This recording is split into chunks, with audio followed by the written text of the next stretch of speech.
Hey beer tubers, it's Ryan here, back with a homebrew wrap-up. Been getting some questions. I brewed up that Imperial Stout back in January. A lot of people asking, well, how did it turn out?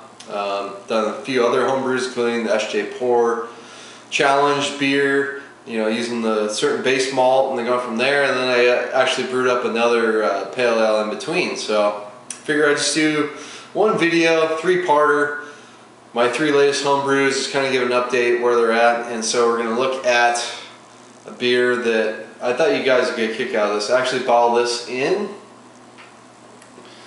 the Corona Extra bottle, that's right. This is my Imperial Stout, Russian Imperial Stout if you will, was hopped up.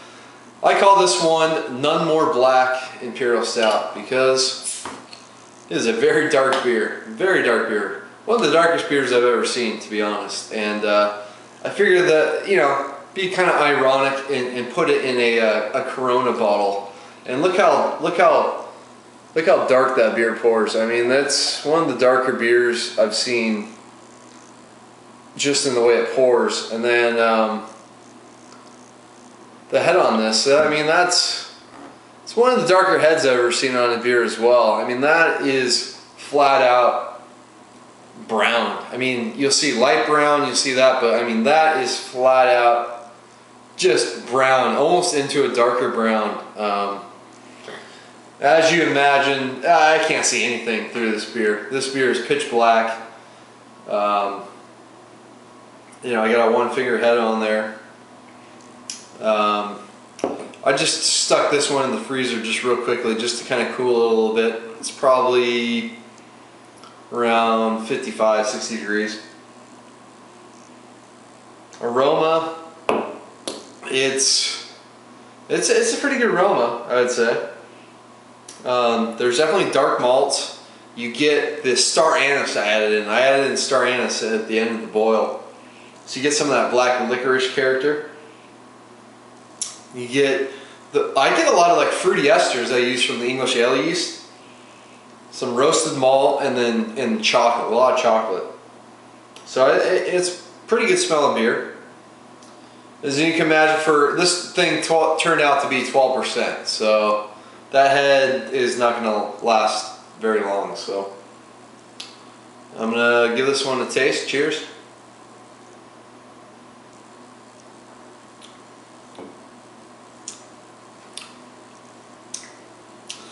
Now I think for being my first Imperial Stout, I thought this turned out pretty damn good. I've had a lot of beer already today, so this is the best kind of critiquing of this beer, but I get a lot of dark chocolate on this beer. And depending on how your palate, because I've had a lot, I've brought this around to a couple breweries. I took it to Stone Equinox, just trying to get feedback on it, you know. What can I do next time to change it differently? And a lot of people were like, there's too much star anise, maybe a little too much alcohol. It is 12%, but I've had a few beers. I can't taste any alcohol at this point. I'm pretty buzzed right now, to be honest. So, I mean, the alcohol doesn't bother you if you've had a few beers. Maybe if it was your first beer of the day, you get some alcohol kick on there. It is a 12% beer. You expect a little bit of that sort of kind of fusel-ish kind of alcohol content. Personally, I get a lot of dark chocolate. I get a hint of the anise, some roasted notes, and then the like nice, like kind of darker fruit esters on it. I mean, mouthfeel. This thing is coats your mouth. Full body beer, no question about it. Not too lingering. Not too sweet because it is a Imperial Russian Stout. Hop this thing up to, you know, theoretically 100 IBUs. But when you brew a beer this dark, your hop utilization is going to go down because of just all those sugars that are in the boil.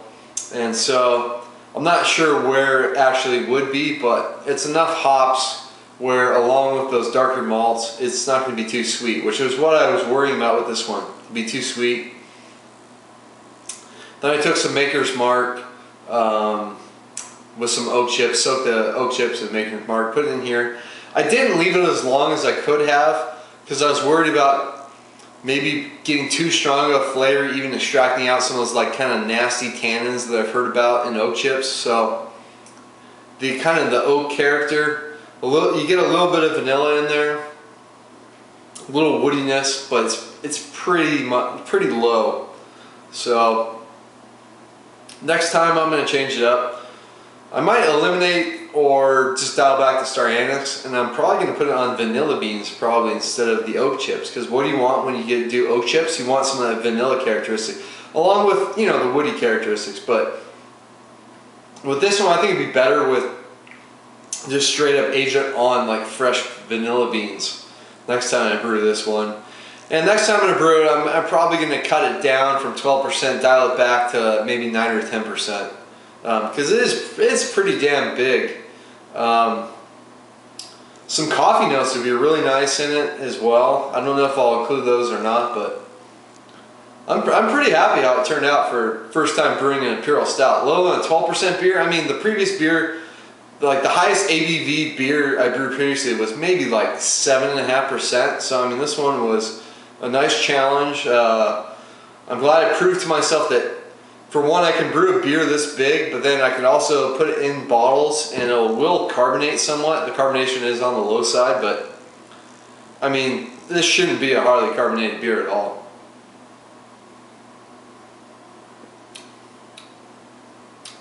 Yeah, it's pretty tasty, it's pretty big. Definitely not going to be to everyone's liking, so. But I hope those of you that I sent bottles to will enjoy it. I mean, I got some pretty good feedback on it, as far as quite a few people liking it. So I think it's a pretty solid recipe that I'm going to try to develop. And this is probably going to be the first recipe where I sit there and go, okay, I'm actually going to brew this again, but I'm going to tweak it, you know, change it up, try to brew it better and better, and maybe, you know, maybe it'll go somewhere. Maybe, you know, this beer will become a recipe that I brew, you know, like once a year or something, because it's such a big beer. I'm actually really looking forward to seeing how this ages. Because it's been, you know, now it's getting towards the end of April, and so it does have some age on it, but like a year after I brewed it, you know, next January, it should be pretty interesting to see how this thing's tasting. I'm going to enjoy it, and I hope you guys do too. So that's going to wrap up part 1 of the homebrew wrap up. Cheers. Alright, on to part 2 of my homebrew wrap up. Going to look at my beer I brewed for the sjporr challenge video. This is what I refer to as the Star of India Brown Ale. I overprimed this sucker, unfortunately, so there's a lot of carbonation. So if you got this in a trade, pour carefully, unless it's been too late. Unfortunately, this beer, the reason why I'm reviewing this one is because I put it in the freezer to cool down real quick. And unfortunately I forgot about it. It was in there too long, and we'll see how it tastes. So this can be also experimenting that. I do know how the beer tastes, so wow, this actually has more carbonation than I last remember it, which is too bad, because I guess I primed it more like you'd prime a Belgian beer, which was not my intention at all for it. I just wanted slightly higher carbonation than I typically got with a lot of my homebrews that I've been bottling, which I got away from doing bottling for a while. I was doing the kegging. It's a lot easier to control the carbonation levels in the keg. And so this one I just put in probably about 7/8 cup of priming sugar. Normally I did 3/4, so looking back on it, I should have split the difference probably between the two. I'm just glad I didn't get any bottle bombs. That was the nice thing, because a lot of these bottles, these regular 12 ounces aren't made to hold a lot of carbonation and a lot of pressure, so it's been lucky with that so far. So I didn't completely overdo it, then I'm getting the bottles breaking. So let's get the nose on it. It's got an interesting nose. It's not the greatest nose. I get touch of the malts coming through, but mostly the hops. Now the hops I used, the late additions were Galena, and then I dry hopped with Pacific Gem, Cascade, and I believe a little Chinook. So you get like a touch of a citrus note in there. I get an earthy component. And then I get I'm picking up some of the Pacific Gem. Pacific Gem kind of ties into the woody note because it gives a bit of a slight oak character, but then it has this like a dark berry, like a blackberry kind of character. And so I'm getting that kind of little bit of a berry note on the nose as well. The blackberry note I think kind of plays into the darker malts because we got what's in there? Some chocolate malts. You get a slight bit of chocolate notes, some roasted barley, so you get a little bit of that kind of coffee roast note. And then I threw in some Special B. Special B, I'm not too familiar with Special B, but I don't know. When I was trying this before, I was getting some like nuttiness into kind of like raisin notes with it, which kind of makes sense because I think a lot of Belgian quads and doubles use Special B. So. Alright, head's dying down quite a bit. Let's dig in. Cheers.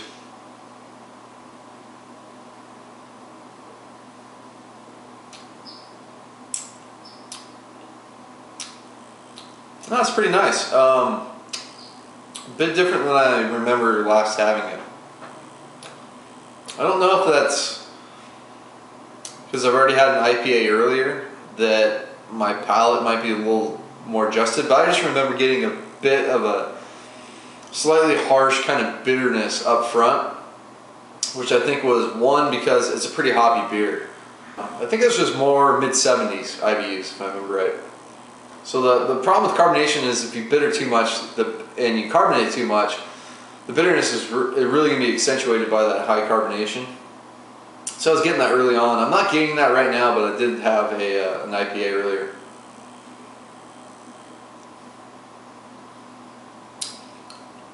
But after that initial kind of bitterness, which tends to be, there's a touch of citrus, but it's mostly kind of earthy, piney notes on it. And then after that, I get the malts. Malts, I'm definitely getting the chocolate right now. Touch of that kind of coffee roast character. And that Special B kind of comes in. Gives it some nuttiness. I get quite a bit of nuttiness from this beer.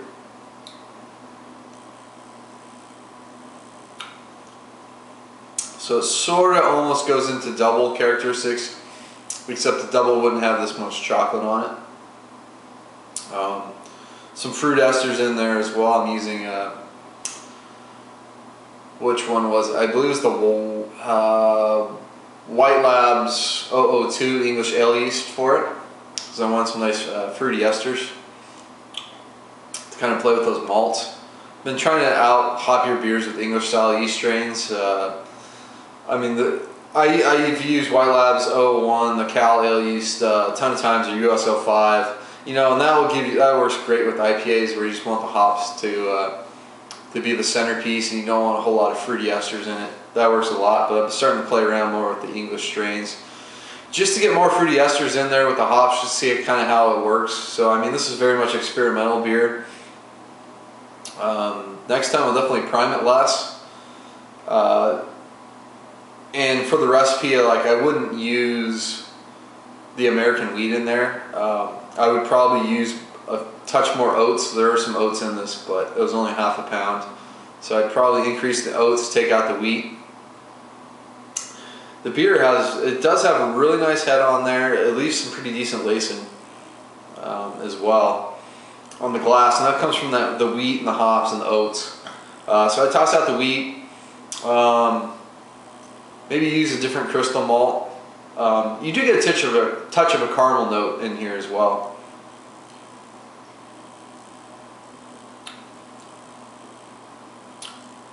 So up front it's almost like a fruity IPA, and then the back end is more like a porter into brown ale. It's like a nut brown ale mixed in with a bit of a porter character. So I thought it turned out pretty good. I'll be curious to see what everyone else thinks.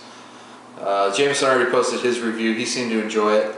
So I hope you guys do too. And it's going to wrap it up for these recent 2 homebrews. I've had some other stuff in the keg. One batch turned out pretty mediocre. It's probably the worst batch I've made in a while. I mean, it's definitely drinkable, but wasn't as good as I've been making these beers. And then the new one's in the keg. I never did do a brew video for it, so I won't go into the details on that one, but that one turned out pretty good, and I actually pitched that one onto the yeast cake I used for this beer. So first time I've ever done that, and it worked out great. Got a real quick fermentation on it. So that'll do it for the homebrew wrap up. Until next time, cheers.